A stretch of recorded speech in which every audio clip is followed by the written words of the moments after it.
नमस्कार, मैं हूं आलोक त्रिपाठी और आज हम बात करेंगे उत्तर प्रदेश भाजपा के पूर्व अध्यक्ष लक्ष्मीकांत वाजपेयी जी से। आपका बहुत बहुत स्वागत है ईटीवी में। भाई साहब, आप ज्वाइनिंग कमेटी के अध्यक्ष भी हैं और इस समय भाजपा सत्ताधारी दल है, तो बहुत दबाव होगा, बहुत सारे लोग पार्टी में शामिल होना चाहते होंगे। कैसे निपट रहे हैं आप इस दबाव से? हमारे प्रदेश नेतृत्व ने ज्वाइनिंग के लिए एक अलग से व्यवस्था बनाई है, क्योंकि भाजपा विनिंग ट्रैक की पार्टी है, सत्तारूढ़ दल है, इसलिए आने वालों का दबाव ज्यादा है। आने वाले की प्रक्रिया में कोई ऐसा व्यक्ति शामिल ना हो जाए जो पार्टी की प्रतिष्ठा के लिए नुकसानदेह हो। इस दृष्टि से पार्टी के प्रदेश नेतृत्व ने जो ज्वाइनिंग कमेटी बनाई है और उसका काम मुझको देखने के लिए कहा है, आदेश दिया है, तदनुसार मैं उस काम को देख रहा हूँ। जी, अभी चूंकि ऐसी चर्चा है कि बहुत सारे जो वर्तमान विधायक हैं उनके टिकट कट सकते हैं, ऐसा कहा जा रहा है, और परफॉर्मेंस भी भाजपा देखती ही हमेशा, भाजपा का एक ये रहा है सिद्धांत। तो इस वजह से भी तमाम नए लोग या दूसरे दलों के लोग भाजपा में शामिल होना चाहते हैं। तो क्या तैयारी है, भाजपा कैसे इससे निपटेगी? देखिए, किसको टिकट मिलेगा, किसको नहीं मिलेगा, ये विषय मेरे अधिकार क्षेत्र से बाहर है। इसका मेरे से कोई लेना देना नहीं है। मेरा काम तो केवल इतना है कि पार्टी में शामिल होने के लिए जिनकी जानकारी प्राप्त हो जाए उनके बारे में मैं जानकारी कर लूँ। नंबर एक, उसका आपराधिक इतिहास तो नहीं है। नंबर दो, बात ये ध्यान रखने की है कि उसको पार्टी में लेने से पार्टी को कुछ लाभ होने वाला है या नहीं। यदि पार्टी को भी लाभ नहीं होने वाला है तो हम उसको जबरदस्ती लेने की हमको आवश्यकता नहीं है। इसलिए, और किसका टिकट कटेगा और किसका नहीं मिलेगा, ये सब राष्ट्रीय नेतृत्व, प्रदेश नेतृत्व का विषय जो मेरे अधिकार क्षेत्र से बाहर है। कल काशी विश्वनाथ कॉरिडोर का भव्य लोकार्पण हुआ। कुछ विपक्षी दल इसको राजनीति से प्रेरित बता रहे हैं कि चुनाव का मौसम आया तो लोकार्पण कर रहे हैं, प्रधानमंत्री जी इतना समय दे रहे हैं। इसको आप क्या कहेंगे?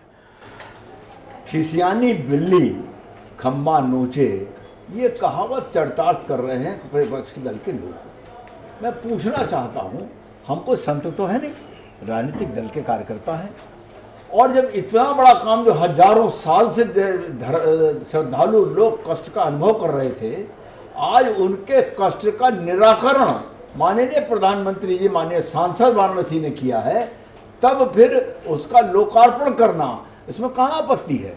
उस पर पैसा खर्च किया, जनता के लिए दर्शन को सुविधाजनक बनाया है, और कल के कार्यक्रम के माध्यम से समूचे विश्व का ध्यान काशी विश्वनाथ की तरफ खींचने का काम किया है, और विदेशी पर्यटक भी आकर्षित होंगे कल के कार्यक्रम के बाद, ऐसा हमें विश्वास है। आप इस चुनाव में किन मुद्दों के साथ भारतीय जनता पार्टी चुनाव मैदान में जाएगी?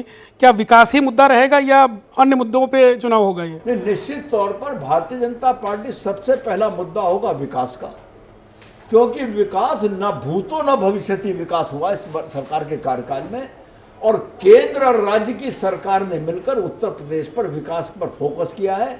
आज जो प्रचलित भाषा में कहा जा रहा है कि डबल इंजन सरकार का विकास लेकर हम जनता की अदालत में जाएंगे, नंबर एक। नंबर दो, बेहतर कानून व्यवस्था को लेकर हम जाएंगे जनता की अदालत में।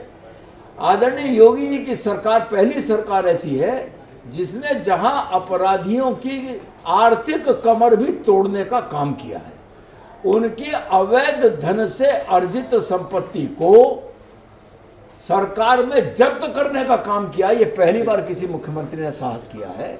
इसलिए 2000 करोड़ रुपए से ऊपर की अवैध संपत्ति को जब्त करने का काम किया है, अपराधियों की आर्थिक कमर तोड़ी है, और ये मैसेज दिया है कि उत्तर प्रदेश में अपराधियों के लिए कोई स्थान नहीं है।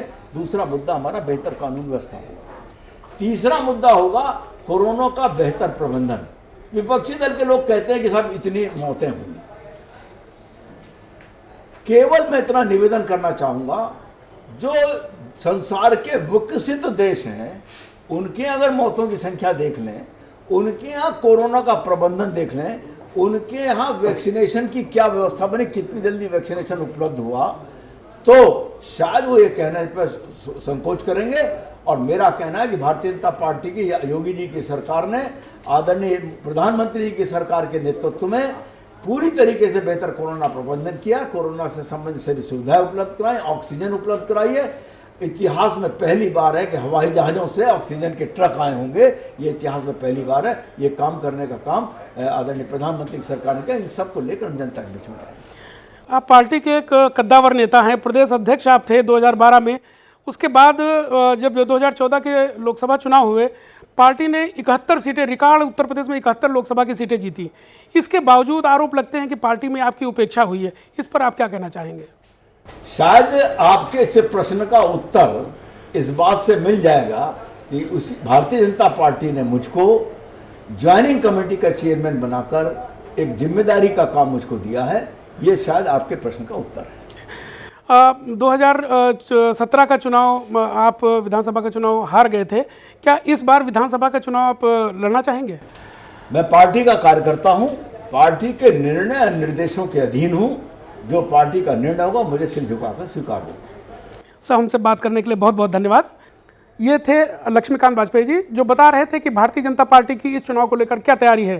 कैमरामैन विजय के साथ मैं आलोक त्रिपाठी, ईटीवी भारत, लखनऊ।